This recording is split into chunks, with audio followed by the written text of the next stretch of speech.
Hello viewers, welcome to Raventhrow. On July 2nd, 1937, the world's most famous female pilot vanished somewhere over the vast Pacific Ocean during her attempt to circumnavigate the globe, and despite the most extensive air and sea search in history up to that point, not a single confirmed piece of her aircraft has ever been found, leaving behind one of aviation's greatest unsolved mysteries. Let me take you back to July 1937, when Amelia Earhart was just 7,000 miles from completing her extraordinary journey. Amelia Mary Earhart was already an international celebrity by 1937, having become the first woman to fly solo across the Atlantic Ocean in 1932 and setting numerous aviation records throughout the early 1930s. She was 39 years old at the peak of her flying career, and determined to become the first woman to fly around the world at the equator, the longest possible route. Her aircraft was a twin-engine Lockheed Electra 10E, a sophisticated metal monoplane equipped with the latest navigation technology, and modified with extra fuel tanks to handle the enormous distances between Pacific islands. The plane could carry 1,100 gallons of fuel, giving it a maximum range of approximately 4,000 miles in optimal conditions.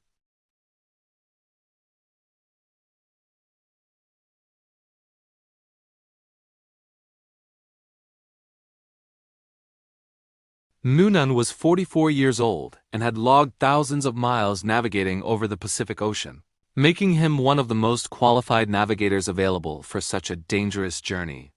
The pair had departed Miami, Florida on June 1, 1937, flying eastward across South America, Africa, India, and Southeast Asia.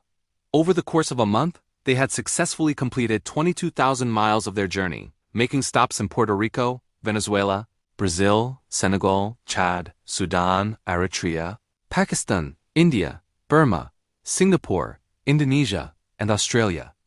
On June 29th, Earhart and Noonan departed Lae, New Guinea, for what would be one of the most challenging legs of their journey. Their destination was Howland Island, a tiny coral atoll in the central Pacific Ocean measuring just 1.6 miles long and half a mile wide, essentially a speck of land in an ocean that covers 64 million square miles. The flight from Lae to Howland Island covered approximately 2,556 miles across open ocean, with no landmarks for navigation, requiring precise celestial navigation, and dead reckoning to locate an island barely visible from the air even in perfect weather conditions. The U.S. Coast Guard cutter Itasca was stationed near Howland Island to provide radio navigation assistance and weather information. Earhart and Noonan took off from Lae Airfield at 10 a.m. local time on July 2, 1937, with clear skies and favorable weather conditions. The Electra climbed slowly under the weight of 1,100 gallons of fuel, banking over Huon Gulf before turning east toward the vast empty ocean that separated them from their destination 18 hours away. Radio operators at Lae received several routine position reports during the first 7 hours of the flight as Earhart and Noonan flew through the afternoon and into the evening. The transmissions indicated normal flight operations with no mechanical problems or navigation concerns, and the weather remained clear with good visibility. As night fell over the Pacific, the Electra continued eastward through darkness with Noonan using celestial navigation to calculate their position by observing stars and the moon through the aircraft's overhead windows. This was the most dangerous part of the journey, flying through the night over open ocean with no visual references except the stars above and the black water below. The Itasca began listening for Earhart's radio transmissions several hours before her estimated arrival time, expecting to provide radio direction finding assistance to guide the Electra to Howland Island. But the radio communications that followed would become one of the most analyzed and debated aspects of the entire mystery. At 2:45 a.m. Howland time on July 2nd, approximately 15 hours after takeoff, the Itasca received a weak transmission from Earhart requesting weather information.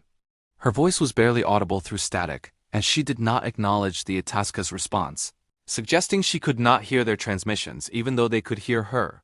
Over the next several hours, the Itasca received sporadic transmissions from Earhart, each one slightly stronger as the Electra presumably drew closer to Howland Island. At 6:14 a.m., Earhart radioed that they were approximately 200 miles out and asked the Itasca to take a bearing on her signal. But the transmission was too brief for the ship's radio direction finding equipment to get an accurate fix. At 6:45 a.m., Earhart transmitted, Please take bearing on us and report in half hour. I will make noise in microphone. About 100 miles out. Her voice sounded calm and professional, though the Itasca West radio operators noted she seemed to be in a hurry and didn't wait for acknowledgement before signing off. At 7:42 a.m., Earhart's voice came through much stronger and clearer. We must be on you but cannot see you. Gas is running low, been unable to reach you by radio.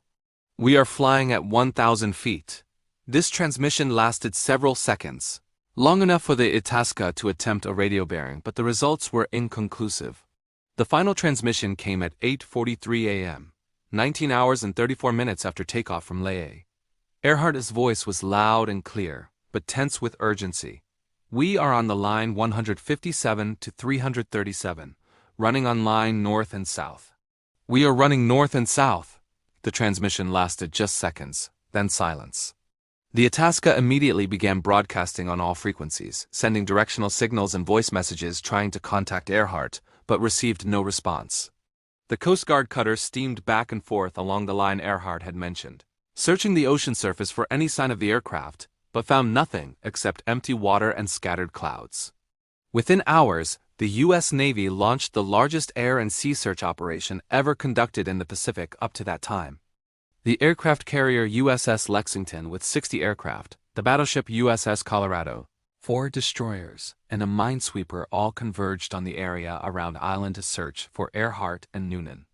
The search covered 250,000 square miles of ocean over the course of 2 weeks, with aircraft flying grid patterns at various altitudes, and ships steaming systematic courses while sailors scanned the water with binoculars looking for wreckage, oil slicks, life rafts, or any trace of the missing Electra.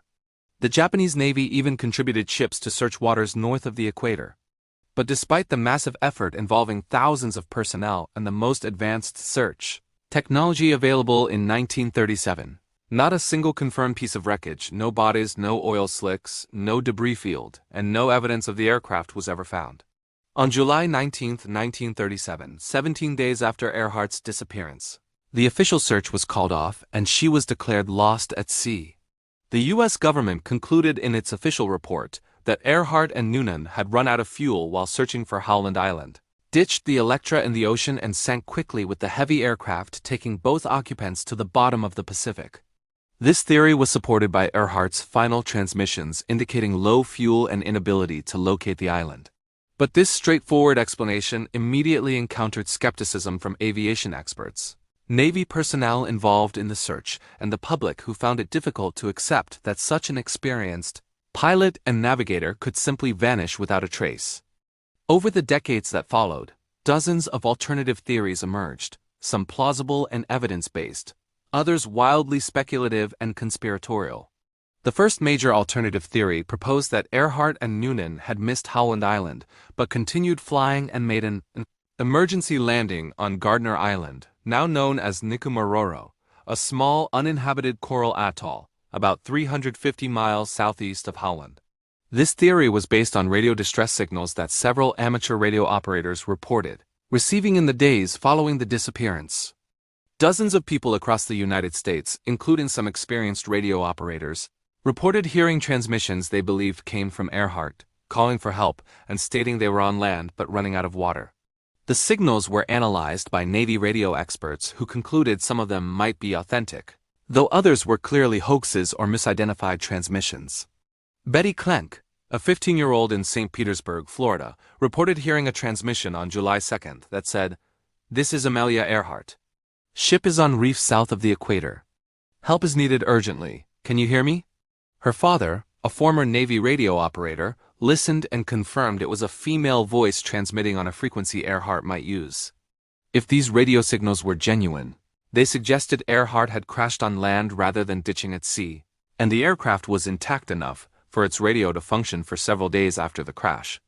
Gardner Island had a flat coral reef that might serve as an improvised landing strip at low tide, making it a plausible emergency landing site. The International Group for Historic Aircraft Recovery, known as TAR, has conducted numerous expeditions to Nikumaroro Island since 1989, searching for evidence that Earhart and Noonan landed there and survived as castaways for days or weeks before dying from injury, thirst, or starvation. Their expeditions have discovered intriguing artifacts that might be linked to the missing aviators. In 1940, a British colonial officer named Gerald Gallagher discovered 13 human bones on Nikumaroro, including a skull, during a colonization survey of the island. The bones were examined by a British doctor who concluded they belonged to a male, and they were subsequently lost or discarded. For decades, these bones were considered irrelevant to the Earhart search. However, in 1998, forensic anthropologists re-examined the original bone measurements recorded in 1940 using modern techniques and concluded the bones were actually consistent with a woman of Northern European ancestry, approximately Earhart's height and build. The reanalysis suggested the British doctor's original identification had been wrong, and the bones might have been Earhart's remains. Thai expeditions have also recovered artifacts from Nikumaroro, including parts of an aircraft aluminum panel that might match the Electra's construction, a woman's compact of 1930s American design, glass bottles of 1930s American manufacture, fragments of American shoes, and pieces of plexiglass that might have come from an aircraft window. Each discovery has been carefully analyzed and debated by experts. Most dramatically, an aluminum patch with rivet holes was found that appears to match a repair made to Earhart's Electra in Miami before the world flight began. Photographs of the aircraft show a distinctive patch covering a window that had been removed, and the recovered aluminum fragment matches the dimensions, rivet pattern, and construction technique visible in those photographs. However, skeptics point out that none of this evidence definitively proves Earhart landed on Nikumaroro. The bones are lost and cannot be DNA tested. The artifacts could have come from other sources, and the aluminum patch identification remains disputed by some aviation archaeologists. The theory remains plausible but unproven despite decades of investigation and millions of dollars spent on expeditions. A second controversial theory suggests that Earhart and Noonan flew north of Howland Island into Japanese-controlled waters, either intentionally on a spy mission for the U.S. government or accidentally, due to navigation error where they were captured by the Japanese military and either executed as spies or died in captivity. This theory gained traction from reports by Marshall Islands residents who claimed to have seen a silver twin-engine aircraft crash or land on Japanese-held islands in 1937, followed by the capture of a white woman pilot and a man by Japanese soldiers. Some witnesses claimed they saw the prisoners being taken away on a Japanese ship, while others said they were executed on the beach.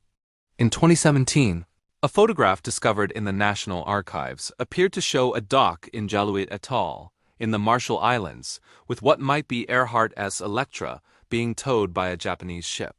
The photograph was dated to 1937, and facial recognition experts suggested two figures in the photo might be Earhart and Noonan, though this analysis has been heavily disputed.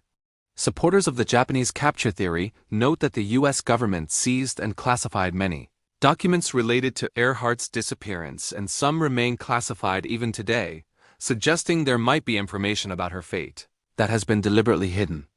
They point to the fact that Earhart had connections to U.S. military and intelligence officials who might have recruited her for reconnaissance.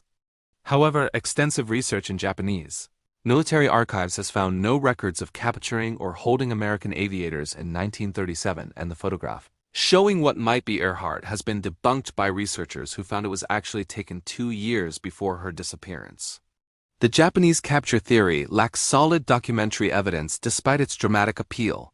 A third theory suggests that Earhart and Noonan crashed on Amelia Atoll in the Marshall Islands, were rescued by the Japanese, taken to Saipan in the Mariana Islands, and died there in Japanese custody during or after World War II. This theory is based on testimony from Saipan residents who claim to have seen a white woman pilot imprisoned by the Japanese in the late 1930s and 1960. CBS journalist Fred Noonan conducted extensive interviews in Saipan and claimed to have found evidence that Earhart and Noonan were executed by the Japanese and buried on the island. He even organized excavations that allegedly recovered bones, but subsequent analysis proved they were not from Earhart or Noonan, but from other individuals buried in the area. Marine veteran Robert Wallach reported that in 1945, U.S. Marines on Saipan discovered Earhart's Electra in a Japanese hangar and burned it along with other captured aircraft. His testimony was supported by other veterans who claimed to have seen a twin-engine silver aircraft that matched the Electra's description, though official records contain no mention of this discovery. Modern researchers have investigated these claims extensively, but found no credible evidence supporting them. The stories are secondhand reports from decades after the events, often contradictory in details and unsupported by any physical evidence or documentary records from either American or Japanese archives. Most historians consider this theory unlikely despite its persistence in popular culture. More exotic theories have proposed that Earhart survived the war, returned to the United States under an assumed identity, and lived quietly until dying of old age decades later. Some theorists claim she became a New Jersey housewife named Irene Bolam, while others suggest she was hidden by the government in a witness protection-style program because she knew classified information. These identity theories have been thoroughly debunked through birth records, photographs, and testimony from family members who confirm that Irene Bolam and other supposed Earhart identities were real people with documented lives that had nothing to do with the famous aviator. Nevertheless, these theories continue to circulate among conspiracy theorists who reject all evidence contradicting their beliefs. In recent years, oceanographic research has used advanced sonar and deep-sea exploration technology to search the ocean floor near Howland Island for wreckage of the Electra. The National Geographic Society sponsored expeditions using remotely operated vehicles, capable of reaching depths of 16,000 feet, searching underwater ridges and slopes where wreckage might have come to rest. In 2019, explorer Robert Ballard, who discovered the wreck of the Titanic, led an expedition to search the waters around Nikumaroro Island using high-resolution sonar and underwater robots. The expedition mapped large areas of the seafloor and discovered several anomalies that might be aircraft wreckage, though none were definitively identified as coming from Earhart's Electra. Analysis of the final radio transmissions has been conducted repeatedly using modern signal processing technology and comparison with ocean current data, attempting to determine where the aircraft most likely ended up. Computer modeling suggests that if Earhart flew the line she mentioned in her last transmission, she might have passed very close to Nikumaroro and could have seen the island.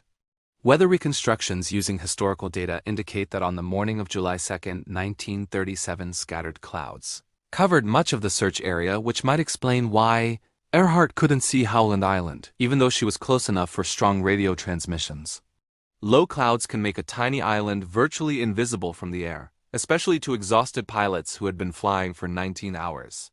The mystery of what happened during those final hours remains one of the most debated aspects of the case. Did Earhart and Noonan miss Howland Island due to a navigation error, perhaps caused by incorrect time calculations or unexpected winds that pushed them off course? Did their radio equipment malfunction, preventing them from hearing the Itasca's transmissions and navigation signals? Some researchers believe Noonan made a critical error in his celestial navigation calculations, possibly due to fatigue after 18 hours of continuous work, placing them 50 miles or more north of their actual position. If they believed they were 50 miles south of Howland when they were actually north of it, they would have flown the wrong direction during their final search pattern. Others suggest that a problem with the aircraft's radio direction finding equipment prevented Earhart from using radio navigation to find Howland Island. The Electra was equipped with a radio direction finder that could track radio signals and point toward their source. But evidence suggests this equipment was not working properly, or Earhart didn't know how to use it effectively. The fact that Earhart could not hear the Itasca's transmissions even though they could hear her clearly suggests she was transmitting on the wrong frequency, or her radio receiver had failed, leaving her unable to receive navigation assistance at the critical moment when it would have saved her life. This equipment failure theory explains many of the puzzling aspects of the radio communications. And so the mystery endures, with the world's most famous female pilot vanishing over the Pacific Ocean along with her navigator, their aircraft, and any definitive answers about what happened during those final desperate hours. 87 years of searching, theorizing, and investigating have produced tantalizing clues but no conclusive evidence. No wreckage that can be definitively linked to her Electra, and no remains that can be proven through DNA testing to be hers. Perhaps Amelia Earhart ditched at sea when her fuel ran out, and the Electra sank in deep water where it will never be found, taking the truth with it to the Pacific floor miles below the surface. Perhaps she landed on Nikumaroro and survived for days or weeks as a castaway before dying on that remote coral island, her bones eventually scattered by land crabs and lost forever. Perhaps there is a more dramatic explanation involving capture and imprisonment that will someday emerge from classified documents or forgotten archives.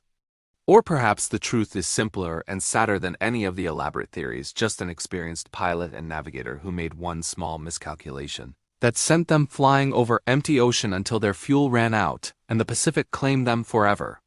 What makes the Earhart mystery so compelling is not just the disappearance itself, but what it represents about human ambition. The era of early aviation, when flying was still dangerous and daring, and the cruel randomness of fate that can erase people from existence, leaving behind only questions and grief. She was so close to completing her dream, just 7,000 miles from home, after flying 22,000 miles around the world, and she vanished in the final dangerous stretch. The mystery reminds us that even in our age of GPS, satellite tracking, and emergency beacons that can pinpoint a position anywhere on Earth, the ocean remains vast and unforgiving, capable of hiding secrets forever. In 1937, there were no satellites watching from space, no emergency locator beacons, no GPS coordinates being broadcast constantly. Just two people in a small aircraft over an enormous ocean with nothing but skills, courage, and luck to keep them alive. If you enjoyed this journey into one of history's most enduring aviation mysteries, subscribe to Raven Throw, where we explore the cases that continue to haunt us, the disappearances that defy explanation, and the historical enigmas that refuse to reveal their secrets.